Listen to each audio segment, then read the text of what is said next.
नाम उस्मान अली पाशा है। मैं भारतीय किसान यूनियन अन्नदाता का प्रदेश अध्यक्ष हूँ।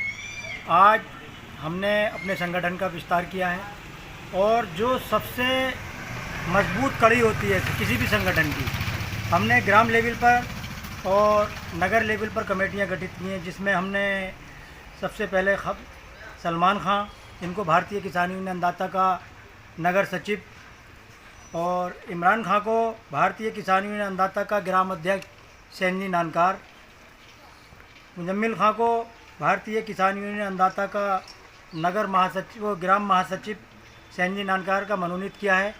और जो हमारा कई महीने से लगातार किसानों का आंदोलन चल रहा है, जिसमें सरकार टस से मस नहीं होना चाह रही है। सरकार ये चाह रही है कि अपनी हठधर्मिता पर हम उतारू रहें, क्योंकि सरकार ने अब तक जिस चीज़ों को भी चाहा है उद्योगपतियों के हाथों बेच दिया है। अब सरकार ने कोशिश ये की है कि किसान को, खेती को, ज़मीन को, आपका जो अन्न खाते हैं उसको भी उद्योगपतियों के हाथों में दे दिया जाए।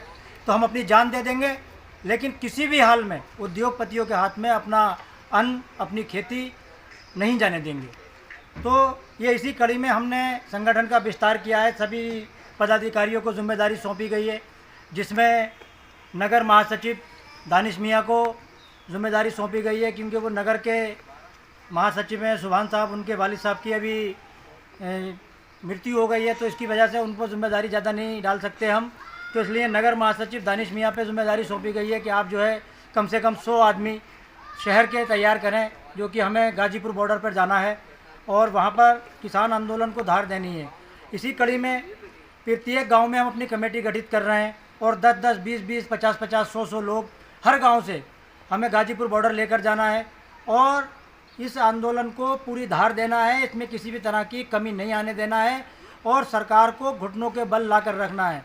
या तो सरकार अपना निर्णय बदलेगी और ये तीनों काले कृषि कानून जो है वापस लेगी।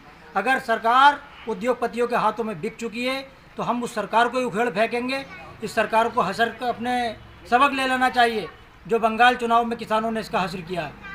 वही हाल अब यूपी में होगा और उसके बाद में पूरे देश में जिस तरह से कांग्रेस का सुपड़ा साफ हुआ था, ऐसी भारतीय जनता पार्टी का सुपड़ा साफ होगा, क्योंकि वो सरकार टिक ही नहीं सकती जो किसान के खिलाफ कोई भी कानून लेकर आए और किसान को कमज़ोर समझने की गलती करे। और जिस तरह से अंग्रेज़ों ने भारत में जुल्म कर रहे थे, सह रहे थे सब लोग। जब किसानों के घर से भगत सिंह ने अपने खेत में तिनके बोना शुरू किया, उनके बाप ने पूछा कि बेटा, माँ ने या बाप ने पूछा कि बेटा क्या कर रहे हो, तो उसने कहा पिताजी बंदूकें बो रहा हूँ। तो वही हाल है कि हमारे देश का बच्चा, किसान का बच्चा अब तैयार हो गया है इस सरकार को उखाड़ फेंकने के लिए।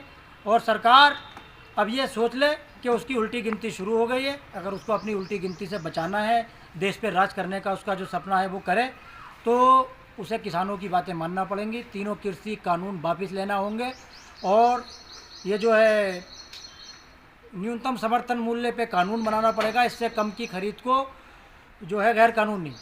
और मैं जो कुछ शहर के लोग भी हमारे साथ में जुड़े हुए हैं, तो मैं उनको थोड़ा समझा दूं। कुछ लोग बरगलाते हैं, बातें करते हैं कि इससे हमें क्या नुकसान है।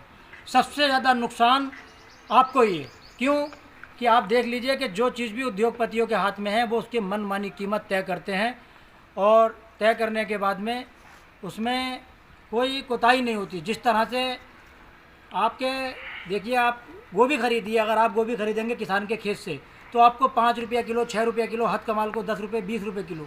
और वही गोभी आप अगर किसी मॉल से खरीदेंगे तो वो गोभी आपको मिलेगी 600 रुपये किलो। तो इसी तरह से सरकार जो ख़रीद करती है, जो आपको राशन की दुकान पे 2 रुपये किलो गेहूँ और 3 रुपये किलो चावल मिलता है, तो MSP पे ख़रीद करती है। वही गेहूँ और चावल आपका मतलब कहते हैं आपके राशन की दुकानों पर आता है। और जब ये कॉन्ट्रैक्ट फार्मिंग को बढ़ावा देने की बात कर रहे हैं, जब किसान कॉन्ट्रैक्ट कर लेंगे, उद्योगपतियों के हाथ में अन्न पहुंच जाएगा, तो सरकार के पास में ख़रीदने के लिए एक दाना नहीं होगा। तो सरकार के पास में एक दाना नहीं होगा तो वो कहाँ से गरीबों को 5 रुपये किलो, 2 रुपये किलो गेहूँ और 3 रुपये किलो चावल देगी। तो इसी चीज़ से सबक लेते हुए हर जो भी अन्न खाता है देश का नागरिक, उसे किसानों का साथ देना चाहिए। बहुत बहुत शुक्रिया। जय जवान, जय किसान।